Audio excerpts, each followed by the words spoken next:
Okay, so let's see here. So it's the Broward College Libraries that I'm going to send you the link. And if you look at it's what you get is the first page, of course.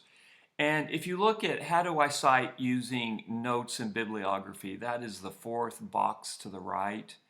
It says about Chicago Manual Style, which I guess is the default page. It says formatting, how do I cite using author date, and then the fourth box is how do I cite using notes and bibliography. That's what I want you to use.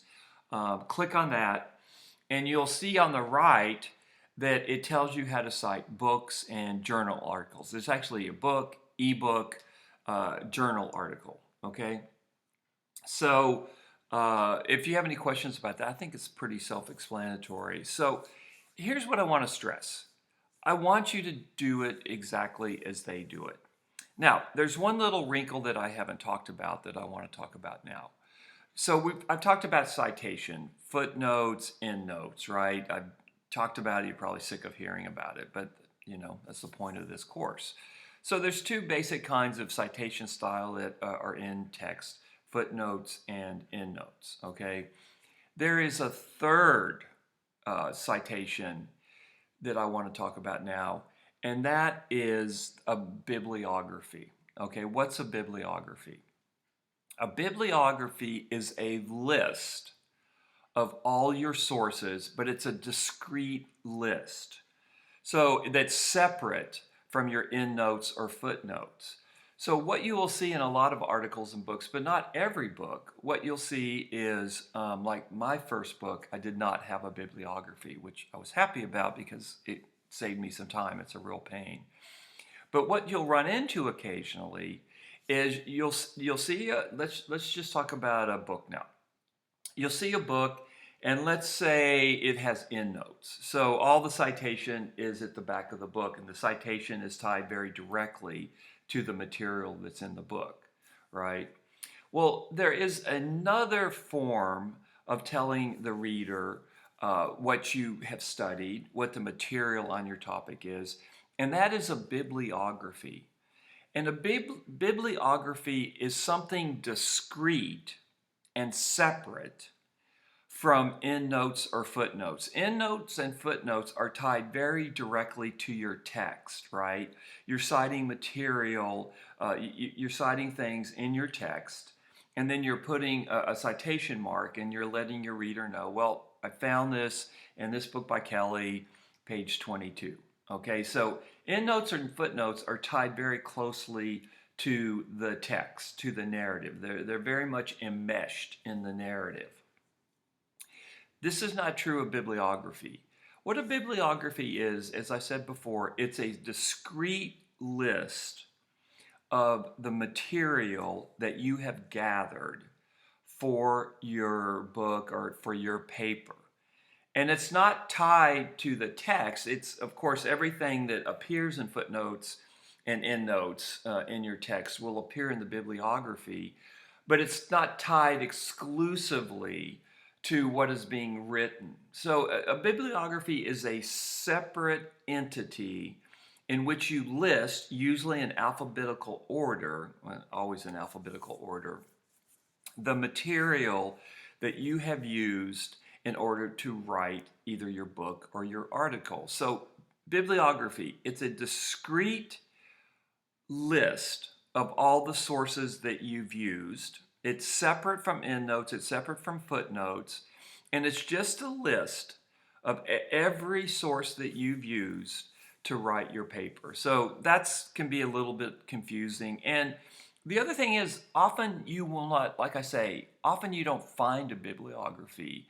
One of the things I think I talked about earlier in the semester is presses are not making money, especially university presses, and they're all about to go under. And so they're trying to save money. And so fewer and fewer books and articles have separate, distinct bibliographies that are separate from the citation that are tied to the text.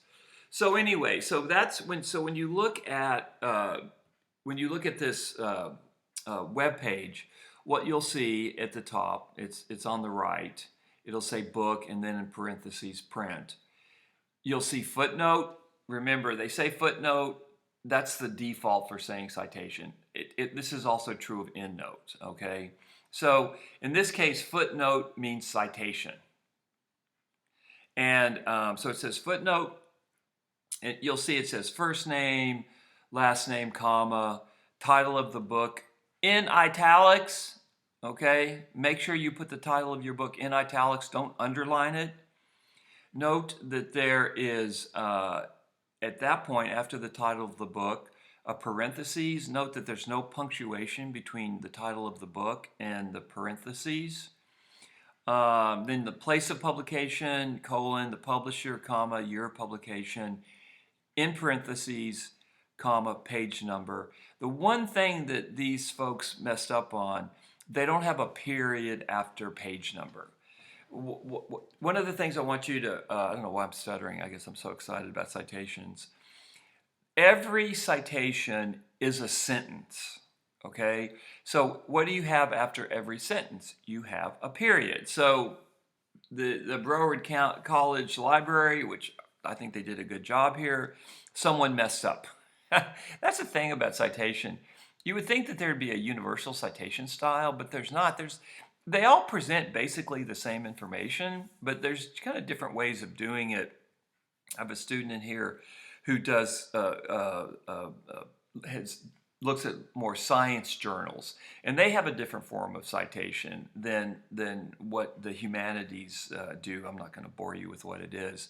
So you might get frustrated. You might say, well, Dr. Kelly asked me to do it this way, and then a professor said, well, I want you to do it this way. Well, you have to listen to that professor, okay? You'd be surprised.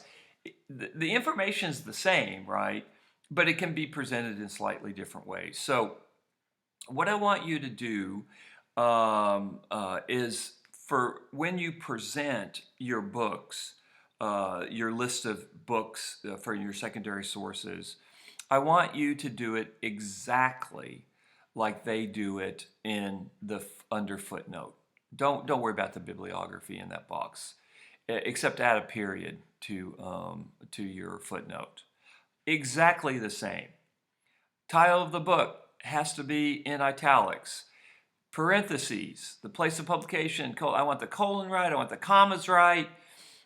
Page number, period, although they don't have a period, I want you to put a period. I want you to do it exactly as you see on this website. And don't worry about bibliography, just do footnote. And when I say footnote, I'm really saying citation, right? That's one of the confusing things.